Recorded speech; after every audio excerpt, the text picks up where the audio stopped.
प्रदीप कुमार बड़ सरपंच फतेहपुर ग्राम पंचायत से सरकारी जगह सेठी थिला जेहेतु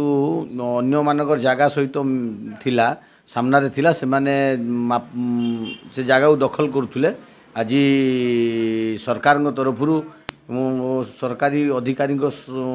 पुलिस फोर्स सहित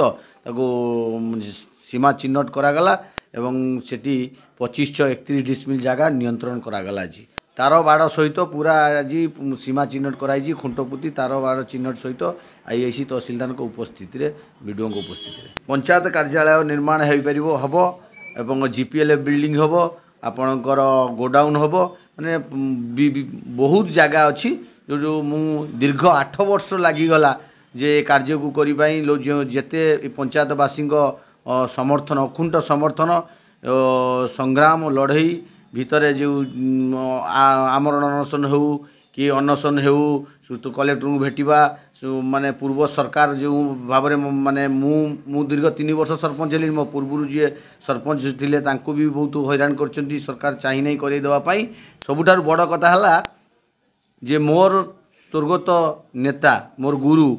स्वर्गत विष्णु सेठी 2022 मसीह यही फतेहपुर पंचायत कार्यालय पर जो विधानसभा फतेहपुरवासी कथा को उपस्थापन करते समस्त पंचायतवासी एवं प्रशासन को आउ थे धन्यवाद शुभेच्छा।